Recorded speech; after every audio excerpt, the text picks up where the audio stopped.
From just outside the castle in Owings Mills, Maryland, it is the Banner Ravens podcast. Paul Mancano and Jonas Shaffer here on a Thursday in July. We have witnessed the tiniest itty-bitty sample size of Ravens training camp. We made it to the beginning of training camp. We saw yesterday about 90 minutes of the guys practicing on the field, and we're going to overreact to what we saw from those plays. We're going to react to what we heard from head coach John Harbaugh and quarterback Lamar Jackson and others. Should be an exciting podcast, Jonas. You have lathered up on SPF. For those who are watching live on X or on Facebook or on YouTube, you can see that we are in the sweltering sun here. We found a tiny pocket of shade at the castle. And Jonas, we learned that SPF stands for? Sun Protection Factor. It does. And what is the SPF that you have put on yourself today? 50. I don't know if it's any good. My trouble just comes from being an idiot and not applying it to all the spaces that I should. The necessary spots, such as upper thigh, lower leg. Okay. Sometimes you can't. You can get burned pretty easily around the shoe line, I guess you want to call it. Oh yeah, it's something that I didn't think about. Yeah, I'm not knock on wood, I'm not balding yet. But it's something I didn't think about until I had balding friends, that you really got to cover the dome when you have some exposed skin up there. Yeah. That's something that you don't really have to worry about because you wear a hat all the time. Yeah. And you've got a glorious head of hair. So, I mean, the sun tan lotion cost for someone like Jeff Zrebiec just 20% more than usual every single year. Jeff Zrebiec catching strays, unfortunately. Catching rays as well. Jonas, how many times are you going to be confused with Cooper Rush at training camp this year? Well, it might have happened at least once. Spoiler alert. Really? Well, no, sorry. Were there a bunch of kids asking to get your autograph? No. I've already confused Cooper Rush with Devin Leary, is what I meant to say. We'll touch on that. Okay. Not a whole lot to distinguish those two guys, unfortunately. Certainly more things to distinguish between me and them, given that I am 6'6", yes, and not a quarterback, and those two guys are multimillionaires and professional quarterbacks. But other than that, how tall is Cooper Rush? I think like 6'1", 6'2". You are taller than NFL. You look more like an NFL quarterback than the NFL quarterback. One of my enduring accomplishments is being told at the doctor's office when I was like, I don't know, 11th or 12th grade that I was above the 99th percentile in height. That's crazy. So what does that make you? 100th percentile? I think it's one of those statistical things where like you can't be in the 100th percentile. Yeah. Unless you are right? The very tallest person in the world. Yeah. And those guys live to like 32 years old. That's sad. Well, you've already surpassed that. So kudos to you. All right, let's do stock up, stock down. We're going to talk about who the guys that we've seen that in our 90 minutes of practice time that we like. Who's got it better than? We got to do who's got it better than. I was going to get to that, Jonas. Mm-hmm. That's the one remaining segment that we have on this podcast that you let me do that is still fun. Who's got it better than? Who is your award winner this week, Jonas? It's got to be Derrick Henry because he's getting to do an Adam Sandler movie, regardless of whether he rushes for 2 yards or 2,000 yards next year. Let's hope it's closer to the latter. Yeah. There was, a sighting of him at the Happy Gilmore 2 premiere on, I think, Monday night in, I guess, Los Angeles or wherever Netflix was hosting that. And he shows up with a very nice jacket. He's got 2K embroidered on stitching there. And Adam Sandler goes on the Dan Patrick Show, I believe, on Wednesday during practice or before practice and says that, hey, he doesn't actually need to hit 2,000 yards. I just want him in my movie. Obviously, Adam Sandler's a pretty cool dude. You kind of take him at his word, and we're all just kind of all waiting to see what exactly he's going to do, what movie it's going to be, what kind of acting chops he has. The last time that Adam Sandler cast a big name athlete would, I guess, been Anthony Edwards, and I think we were all in Hustle, right? Yeah, and underrated movie. I actually haven't seen it, but I heard nothing but great criticism of great plaudits for what he actually did. That was a movie where I think it kind of went underrated because I think it came out during the pandemic or right around then, so not a lot of people saw it, but it was very good. Yeah. I want to preface by saying I like Adam Sandler. He has made some absolute duds. I think we have to acknowledge that. He shoots a lot of shots. He takes a lot of shots, high volume shooter, and I think he gets to keep making movies because one, it's box office success, but two, he just seems like a nice guy. And that's, I think he has his own production company. So he seizes the means of production. Happy Madison, isn't that it? I think so. Which, by the way, Happy Gilmore, Billy Madison, two of my top three Adam Sandler movies, but not in Derrick Henry's list. He listed Big Daddy, Click, and Mr. Deeds. The inclusion of Click there is wild. Not wild about that. That's the I never saw that, but that has a very depressing ending, doesn't it? Click, yeah. It's not ideal. Okay. All right, let's get to our stock up report here, Jonas. Let's talk about the cornerback position. We had a new inclusion to this room, and somebody that we're going to get to talk to later today, Jaire Alexander, added to the cornerback room, perhaps left some money on the table elsewhere to come join his old friend Lamar Jackson. Going to be interesting to see how this kind of battle shakes out, because I'm not sure that you can necessarily know. Everybody looked at the inclusion of Jaire Alexander and said, oh, 2-time All-Pro, this guy is going to immediately slot in and be one of your outside cornerbacks. I'm not sure that he's necessarily handed that job on day one. No, I think it's the coaches are being fair with how they're bringing him along. We can't say exactly who is lining up with which units, but what we can say is that the cornerback or the wide receivers that Jaire Alexander made plays against yesterday and that he handled with relative ease were second and third string guys. So I'll let you guys kind of connect the dots there. Great loophole. But that is to say nothing of the fact that the other guys in the mix for that final starting spot, next to Marlon Humphrey, next to Nate Wiggins, or TJ Tampa, and Cheeto Awuzie, both of them I thought had good days. You're having a good day as a cornerback when you don't really have anything to write about as a reporter because you're just not being tested. And if you are being tested, then maybe you are breaking up those passes. So I think we'll probably start to see the merging of Jaire Alexander with the first stringers. Obviously, was a big appeal for us of coming to Ravens camp, of getting to see Jaire Alexander matched up with DeAndre Hopkins. And we did get some of those reps yesterday, but not as much as we would have liked. So I think the Ravens for now are in a good spot with having 3 viable potential CB2, CB3s, depending on how this all shakes out with where certain guys line up and everything. But yeah, nothing but praise so far for what we saw from a pretty limited day one for Jaire Alexander. I will say he is shorter in person than I imagined. I think he's listed as 5'10". What do you think of the high socks? I think it's a good look. And he also broke out the seatbelt celebration yesterday a couple times, once kind of demonstratively to the fans, and it got a massive reaction. That was awesome. So whether it was, against a number 1 cornerback or not, still fun to see. I am interested in this position as well in the back end, because we're a month away from kind of really diving into, from seeing the final 53-man roster. But how many of the draft picks make it between Robert Longerbeam, Bilal Kone, last year's TJ Tampa, like how those guys fit into the roster. Jalen Armour-Davis, who had a nice breakup yesterday. And then how they balance that with the safety position, which, as we've talked about, great at the top 2 if Malachi has a solid rookie year, but then beyond that, how much are you really going to trust Sanusi Kane, or Bo Braid? All right, let's talk about the kicking competition. Ooh. Another one where there are 2 guys here. I think, I said on last week's show that I think just because Tyler Loop was taken with a 6th round pick doesn't necessarily guarantee him that spot. I think the Ravens would like to give it to him, but he also has to earn it. What did you see from John Hoyland and Tyler Loop on the first day of practice, Jonas? I saw one of them make more kicks than the other guy, and that's really all that matters at this point. Tyler Loop went 6 for 6. John Hoyland went 4 for 5. I think one of those Loop banged in off the left upright. I'm not sure. It's hard to tell from my vantage point, but in terms of leg strength, there's really no comparison. I mean, the Hoyland kicks are kind of tailing off as they cross the uprights.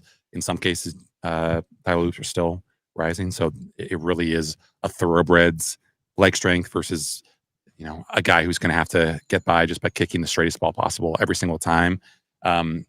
Obviously, I don't think we're going to see John Hoyland attempt any 65-yarders the way that the Ravens will probably test Tyler Loop at some point this camp. But considering all the agita and all the hand-wringing about the slumping end to camp that Tyler Loop had, I think it's a good sign for him that, he's not giving us anything to write about and really worry about at that position. John Hoyland's wearing number 5, correct? Yeah. When you see that number 5 out there, do you have to do a double take? Like, is that Joe Flacco out there? Oh, I thought you were going to, is that John Hoyland or is that Jalen Armour-Davis? Somebody who was also wearing number 5. Yeah. But by the way, 33, that is keeping me from fully embracing the potential of Tyler Loop. I think if you're a kicker, you shouldn't be higher than like 13 Yeah. So it should be somewhere between 1 and 13. I think Show some respect from your goddamn peers. I think 33 is kind of a crazy number. It's also funny that when these guys change numbers and you forget about the fact they changed numbers and then you see them for the first time. Like I saw 39 yesterday and I was like, they brought Eddie Jackson back? Like what did I miss? Or when Patrick Queen had 2 years ago and then last year it goes to Bo Braid and I was like, did Patrick Queen just lose a bunch of weight? What? Obviously, he's gone. All right, let's talk about Keaton Mitchell and Roquan Smith. Both guys that coming off slightly down years last year for different reasons. Roquan Smith, as we all know, started the season a little bit slowly, perhaps because he wasn't in the tip-toppiest of shape. And Keaton Mitchell, somebody who was coming back from a major injury. I think both guys are looking to start the season on better footing this year.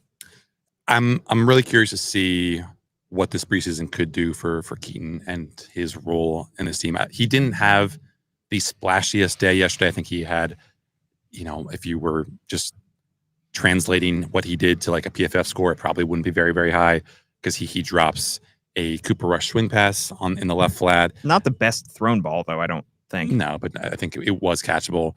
And then later on, he's running maybe it was a wheel route, maybe it was just a regular vertical route against Teddy Buchanan, who, by the way, has decent speed for a linebacker. I think he ran 4.640 at the combine. So, definitely well above 50th percentile for guys at that position. And he just cooks them. And I think maybe you could say that Keaton wasn't expecting to get the ball and maybe he slowed up a little bit, but the ball ends just, really on the kind of edge of his fingertips. Maybe I'm being a little bit more charitable to Cooper Rush, but he can't bring it in. So you have 2 drops. But I think the fact that this guy looks fast, the fact that Derrick Henry, I think it was, said that, he looks like he's supersonic again.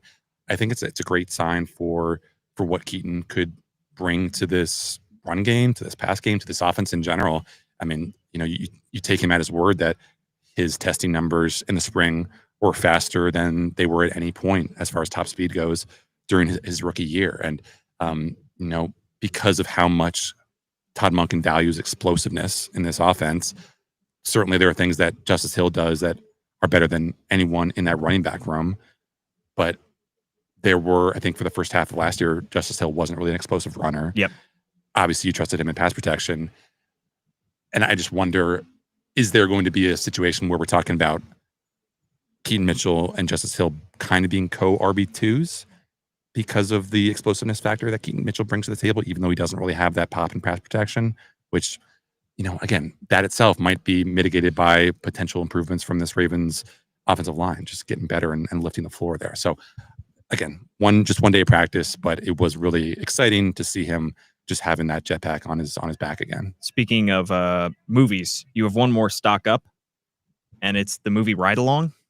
Why is that on there, Jonas? I thought we were going to talk Roquan next. Yeah, let's talk Roquan real quickly. He just looks slimmer. I mean, we talked about Keaton being faster. Roquan looks slimmer. I think there's a lot of optimism about the Ravens from the Ravens coaches about what he could be. And we don't know if he's going to be the lone linebacker out there on a lot of times, just because of the depth of talent that they have in this Ravens secondary. Maybe it's not a huge deal who actually is next to him, whether it's Trent Simpson, Teddy Buchanan, someone else. Because if you're just relying on on dime packages every single time, then it's not a huge deal. But I thought he looked trimmer. I thought he said he was more committed to having a good diet, and we'll see if that translates to a better week 1, because obviously he did not have a good week 1 last year. Speaking of number changes as well, 32, which had previously belonged to Marcus Williams, is now to Trenton Simpson. Yep. 23, which was Trenton Simpson's, was gifted to Jaire Alexander. So some flip-flopping there. Why do you have Ride Along as one of your stock ups, Jonas? Because Lamar mentioned it yesterday as one of the movies that he watched during the offseason. And it also gives me the opportunity to say that the promotional video that the stars of that movie, Kevin Hart and Ice Cube, did with Conan during his Conan show on TBS. Conan. Yeah. The remote that they did where they're riding along with like a student driver is one of the funniest Conan remotes that he's ever done. And that's saying something, because Conan's the GOAT. You, Conan, Cooper Rush. What do y'all have in common? Devin Leary. You're going to get confused for all of them. All right. Stock down, unfortunately, Jonas. It's only 90 minutes worth of practice that we got to witness, but we already have some guys on this list. Let's start with a guy who was not on the field yesterday. That's rookie Emory Jones Jr. taken out of LSU. I mentioned last week, I'm not sure the Ravens fully either didn't know or they knew that they just took him anyway in that third round. Yeah, just how serious his injury issue was, dealing with the labrum, not on the field so far, and for a position group that certainly the starting five is close to set, other than, the battle at left guard, whether that's Andrew Voorhees or not. They could use a little bit of depth there, and not to have a rookie potential swing tackle and Emory Jones Jr. in camp right now, it's a bummer. Yeah, the expectation, I think, is that he'll be back in about 2 weeks' time, but that basically means that he's going to be back right when the Ravens are preparing for that first preseason game. So that's a tough thing to manage. I think back to when Lamar Jackson got COVID during the Ravens preseason a couple years ago, and that was when Giro was still the OC here, and he talked about Lamar having to get aboard a moving train, and that was when he already had some quality experience as a starter. Emory Jones is coming in having not been able to do anything on the field in OTAs or during minicamp, and now he's missing the first 2 weeks, which are pretty heavy on install in training camp. So maybe it's going to be a quick study. You hope that the Ravens are, you trust that the Ravens are doing everything they can to get him ready, but also not throwing him in too early. But these are crucial reps for guys. I mean, we saw just how much of an issue Adisa Isaac had last year when he wasn't able to get on the field and stay on the field because of that hamstring issue. So you hope that Emory can come in, learn his job, not be physically uncompromised, and do what he has to be an option for this team if some of these guys get nicked up front, because it would be a real shame for the Ravens to take another third rounder and just have him basically wave the white flag and say this is going to be a redshirt year. Speaking of Adisa Isaac, he is competing against somebody who is also on this stock down list. That's David Ojabo. This is going to be a fascinating position group, and I was also watching that defensive line group and impressed with the depth that they have at that group right now. Obviously, they didn't make a major acquisition at that group this past offseason, even though some might have wanted, or, maybe Jadeveon Clowney, who's still out there, I believe, could find his way back into the fold. But I think they still do have, if everybody's healthy, Adisa Isaac, if he's healthy, that's a guy that they took with a third-round pick a year ago. He has shown a lot more athleticism, a lot more burst so far in the early tiny sample size that we've seen from him. And that means that David Ojabo is somebody who is fighting for a roster spot here. Somebody who, for the second half of last year, the Ravens went away from almost entirely. He was a healthy scratch for several games. I went back and I was rewatching that Chiefs Week 1 game from last year, and I forgot he got a sack early in that game. The guy that the Chiefs now decided they can't start at left tackle anymore, Kingsley Suamataia. Yep, and I was like, that's who we did it against. Okay, that's why maybe we shouldn't read as much into it. But David Ojabo currently fighting for those final roster spots at edge rusher. Yeah, and I think one of the other sacks that David Ojabo had was in that Texans game his rookie year, and it was against a guard making his first career snaps at right tackle. So the David Ojabo career production, as limited as it is, also has significant caveats.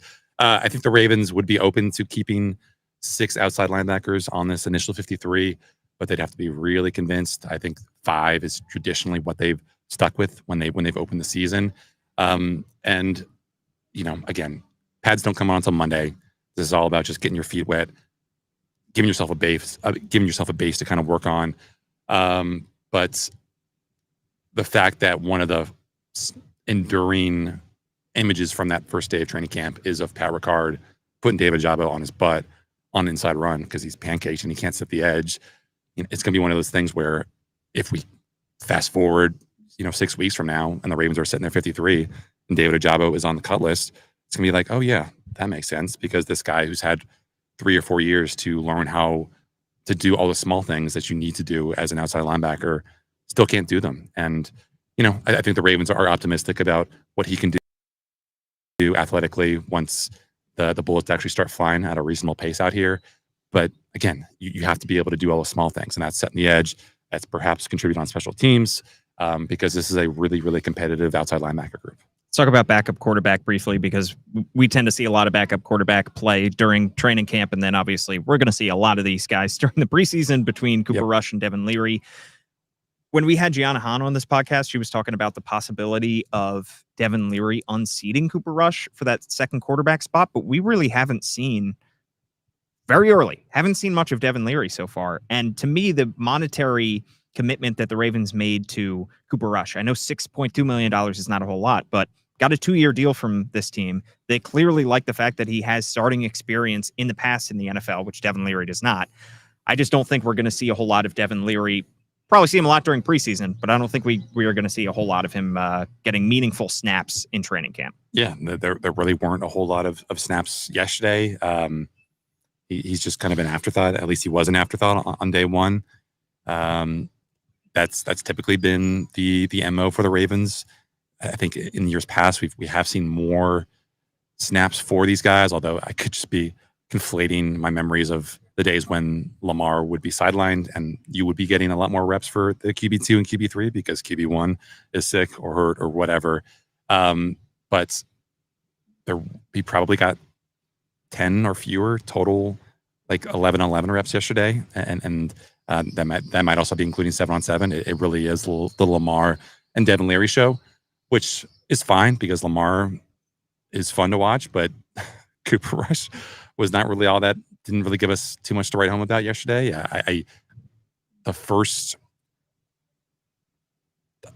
There were situations where the lack of arm strength is really apparent. You know, there's this play action drop back. He's scanning the field. I think he looks to the weak side of the play. Devontae Walker is running like a deep in breaker, and it takes a while for him to get that ball there, and that's a problem. And I don't know if this was in fact him or Devin Leary, because they wear similar numbers and they don't really announce when they are moving from QB2 to QB3. But there was another play where Devontae Walker again is beating Bilal Kone down the right sideline, has like 2 or 3 steps on him. There's an opportunity for there to make a very simple pass downfield. And again, I think this was Cooper Rush. It could have been Devin Leary, but whoever it was it Jonas Shaffer? Him.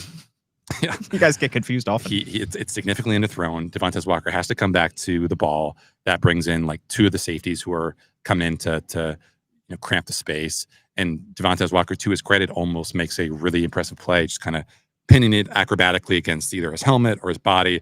But then he hits the ground and he can't complete the catch. And it's just like, when you have these opportunities to make plays downfield, you need to make them. It was just, I think we're all waiting to be impressed by what Cooper Rush can do and what Devin Leary can do, to be honest. Because like, I think either was John Harbaugh or Eric DeCosta said this offseason at various points that they are optimistic about what Devin Leary can do in year 2. But on day one, we didn't really see a whole lot of opportunities for him to do that. The quarterback play was not great overall yesterday, not Lamar Jackson's best day. He missed a couple passes. I thought it was interesting when he spoke with the media. He was asked about how much on script he stays during training camp or whether he tinkers. I'm going to make a comparison to baseball. Are you ready for this, Jonas? You love when I cross sports. 21 minutes into the podcast, let it be noted that I made a baseball comparison. But I think of pitchers in spring training trying new things, guys that are guaranteed roster spots, guys that are veterans coming back. And Lamar said, sometimes I try to go off script a little bit because I know that things aren't going to go perfectly during a game and I have to improvise. There's no better improviser in the NFL than Lamar Jackson. And at times, you might see missed plays, missed throws here or there, but you have to keep in mind that this isn't the stuff that matters. He doesn't have to go 10 for 10 during a practice in the middle of July. He has to perform when the lights are the brightest and when a rush is coming at him during a game because somebody missed their block. And that's a very different situation that he's trying to prepare for right now. He's not trying to prepare for where everything goes perfectly in front of him and around him. Yeah, I mean, this is, like you said, this is the time to try stuff out and to get coached up when it doesn't go right or when it doesn't go correctly. So we shouldn't be, even though we just spent the past 25 minutes talking about what guys have done well or done poorly, we should also give them grace and acknowledge that this is their space to get creative, to try things that they've been working on during the offseason, to try things that they've been working on in OTAs, and maybe it works and maybe it doesn't. But certainly if you have if you are fighting for a roster spot, then you have to be a little bit more careful about what you show, because if you're trying stuff every single week and you're getting cooked, then you're not going to be a good spot come roster cut down day. But you know, on the other side of the ball, you have. It was interesting to me that, you know, you mentioned Lamar not having his sharpest day. I am curious to see if we'll see more back shoulder throws, because that is something that we've talked about. Lamar not having a true possession X type receiver that he can get the ball to. And he did find DeAndre Hopkins yesterday for a completion that really wasn't, because DeAndre Hopkins landed out of bounds. But if DeAndre Hopkins spurs in Lamar this aspect of his game that he's never had, because he's never really experimented with it, nor really had the personnel to make use of it, I think that's a really cool development, that a guy in year 8 is still adding levels and layers to his game. He made a nice completion to DeAndre Hopkins. I'm not sure. I think it was during the 7-on-7 period as well, where he throws just over the top of a cornerback, gives DeAndre Hopkins an opportunity to go up and get it. I think that was over Jaire Alexander. And it was over Jaire Alexander. And I think that's when I noticed, oh yeah, Jaire Alexander's not as tall as I once thought he was. He's closer to 5'10" and not 6 foot, which Cheeto is. Yeah. So, you know, but it was a great completion, and it shows that, you know, we'll have a lot of conversations about DeAndre Hopkins, how much speed he still has in his game. If the metrics are to be believed, he still does, but he certainly has that contested catchability that Lamar hasn't had with him. Let's talk about what Lamar Jackson, what John Harbaugh had to say as well at the podium. You mentioned here, and I had forgotten this too, that Lamar was sick for the first several days of training camp last year, and that was a whole storyline. All these storylines that you completely forget about a year later, but they are a massive. It's all everyone can talk about in the moment, and it's great to see him out there. And he wasn't out there at this point last year. Yeah, I mean, again, there's only so much value in trying to psychoanalyze Lamar, but interesting that, you know, last year, again, he missed the first couple of days of camp, so when he does show up, a lot of questions about how he's feeling and his alleged proclivity for getting sick and not being able to make it through a full season. But, you know, he's asked how he keeps his perspective positive, and he says patience is key. Only a few quarterbacks have won a Super Bowl in the last few years. A lot of people haven't won, but I'm focusing on me, and I just want a Super Bowl really bad. I focus on what I can control and go from there. Yesterday, obviously, the same kind of questions about big picture hopes, big picture dreams, and he took a slightly different tact. He said, you know, he was asked why this could be the year for a Super Bowl title breakthrough. He said, quote, "To be honest, I'm really not trying to think about that. I'm not really trying to think that far ahead, because every time we've had the discussions, man, we get to the playoffs, but we don't punch it in. We don't finish. So I'm pretty much just trying to finish camp the correct way and then get ready for the Bills. I'm not really trying to think about the Super Bowl yet."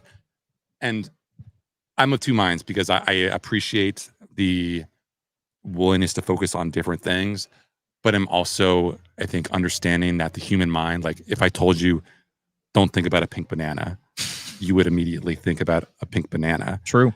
And the same way that if we were to ask Lamar about the Super Bowl, just like we did yesterday, just like we're going to ask similar versions of the same question from every week until week 1, and then from every week until week 18, he's going to think about the Super Bowl. So I don't know how much one can possibly reframe their focus when that is what is driving Lamar. I mean, it's possible that he's had a kind of come to Jesus moment, has totally reshaped what is driving him and what his focus is. And, you know, maybe he's working with a mental coach or something, but it was just interesting to me that he took this different way of how he's going about his day, or how he's going about his training camp approach.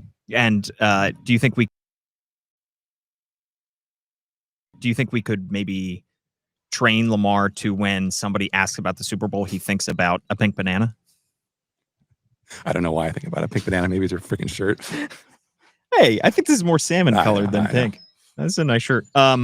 Yeah, it's also interesting to hear his perspective on that, and John Harbaugh's perspective as well, because this is the question that every single player has gotten asked between OTAs, between minicamp, and now the first day of training camp. And John Harbaugh gets these questions of the expectations on this team. Does it feel any different this year? These are the questions they've gotten the last several years. And John Harbaugh, when he was on the podcast, the Ravens Lounge the other day, kind of showed just how much he pays attention to the slights. offseason chatter and the slights. He says he saves the articles that,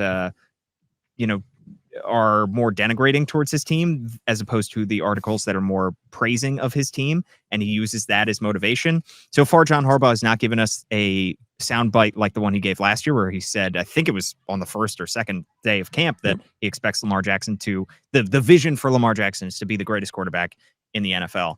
I think Harbaugh is trying to take a slightly different perspective on this because he knows that they are pretty much the hunted this year. I think that, they're in the NFC, the Eagles obviously reign supreme. But in the AFC, I think so many people from the outside are looking at this Ravens roster and saying this is the best roster in the NFL. I think that he is trying to downplay. It's his job to get the pulse of the team. And I think he understands that if he downplays it a little bit more and he still is able to use the underdog kind of mentality, then he can get more out of his team than saying that we are the hunted in this instance. And they didn't win anything last year. They didn't make it to the AFC Championship game or the Super Bowl.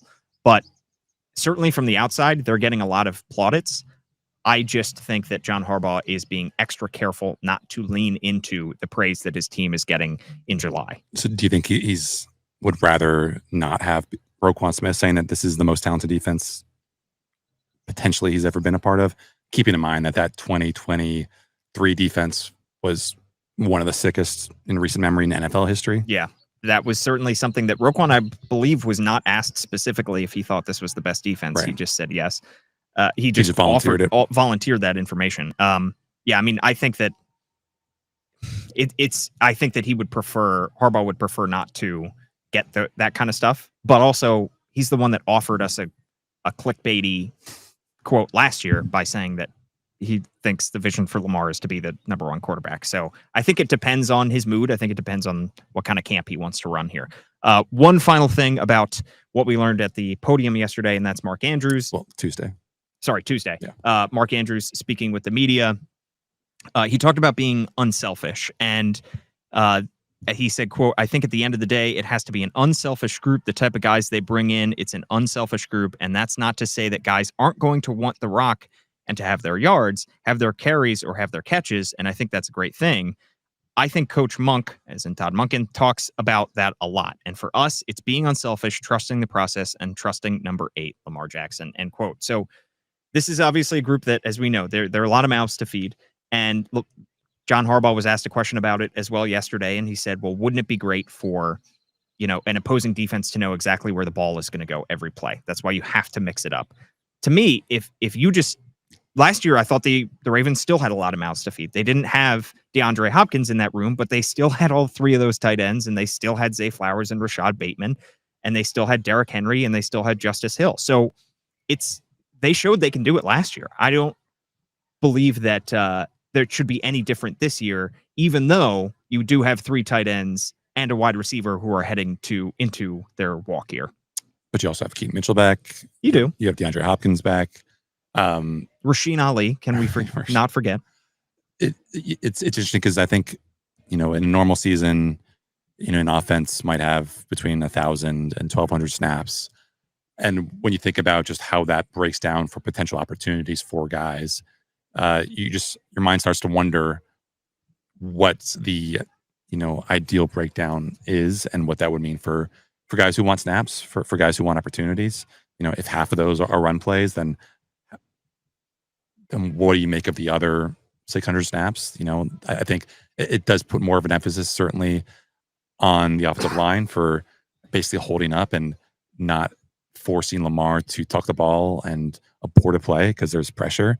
I think I heard an incredible stat from Chicago last year where Rome Odunze, I think something like 15 or 20% of the snaps that he ran last year ended up without a target because the offensive line was so bad that Caleb Williams was either getting sacked or scrambled or the ball was being batted at the line of scrimmage. And that just goes to show how important everything that's, kind of not incidental, everything that is on the periphery of a play matters for the guys who are the big names and who are the skill position, bulldogs on this team. Like, this offensive line needs to be good so that you maximize the amount of opportunities for Keaton Mitchell to get touches, for DeAndre Hopkins to get targets, for Mark Andrews and Isaiah Likely to share the field together. So many of the things that lift an offense are what also give guys a lot of opportunities. And it's different. Last year's offense, in all of its record-breaking glory, was different from like that record-breaking 2019 offense, because that was an offense that was powered exclusively by the run, basically. And so the kind of the more introspective stories that were done during that season were talking to wide receivers about how they're managing with their egos, not getting a lot of opportunities. Like, they would have to make the field based on their blocking ability and the possibility that every once in a while they might get, a little rag of a strip of meat thrown their way. But the guys in that team weren't big names. Like, there was Willie Snead and Hollywood Brown, and no one with the cachet of a Pro Bowler like Zay Flowers, or the career accomplishments of Mark Andrews or DeAndre Hopkins. So I'm hopeful that everyone is going to be happy in this offense, just because a happier locker room makes our jobs easier. But there's so many guys who, like you said, are either looking to prove something, or looking to get a new contract, or maybe feeling like that they've earned their spot in this pecking order by virtue of what they've done in the preseason. We haven't even mentioned a guy like Devontae Walker, and just how he fits into this whole ecosystem. So it's going to be something to monitor, just how this breaks every single week. Last year was pick your poison, and now there are even more poisons to pick between. I think two things. One, what is it? The rising tide lifts all boats. If you score 50 points a game, everybody's going to eat. If there is a large meal, everybody will get their share. And if the defense is better this year than it was certainly in the first half of last year, then conceivably you would get more possessions to work with, because you are not watching the other team march up the field 7 yards or 7 plays, 80 yards every single time. Yeah, although some of those big chunks did happen very quickly. I think of the Bengals game. As a punt. Yeah, just the Bengals game, just 80-yard bombs. So one, I would say, the best remedy for that is just score a lot of points and give as many touches, as many carries, as many receptions to as many guys as you can. And two, you just have to you have to trust the guys that you have in that locker room to be able to handle it. I mean, I don't trust Mark Andrews if he's not getting his touches, if he's not getting his targets to make waves. He didn't catch a touchdown until, I think, week 6 or week 7 last year, and he didn't really hear a peep about it. I mean, Zay Flowers is a first-time Pro Bowler who is going to get paid at some point by this team. Rashad Bateman just got paid by this team. Derrick Henry just got paid by this team. Justice Hill a year ago just got paid by this team. So DeAndre Hopkins is not going to help his value if he is an issue in the locker room because he's not getting his touches. So I think that you trust on those guys, and you trust in Todd Monken to be able to distribute the ball. This guy's been doing this for a long time. Yep. He's been doing this with a lot of different players, a lot of different star players around the league. I trust him to know the sense of what guys are feeling maybe underappreciated, which guys need a little bit of a boost, and to be able to monitor that, as well as number one focus is just win games. The ultimate remedy for all of this is just to win games. Maybe not for guys that they brought in like Deontay Johnson last year, but for everybody else in this locker room, I think that they will be happy with that. Yeah. All right. That just about does it for the Banner Ravens podcast. We got to go watch practice. And Jonas, I've ingested enough pollen to have a beehive in my chest. So I'm going to go cough for about 10 minutes. Thanks so much for tuning in. Like, rate, review, subscribe anywhere that you get your podcasts. And subscribe to the Baltimore Banner. Just $1 for 6 months to read all of Jonas and Gian Hahn and Kyle Goon's great work as well. If you write us a 5-star review, I will read it out here on the show. We will have another show for you at some point, perhaps next week, to have more training camp discussions, breakdowns, analysis. For Jonas Shaffer,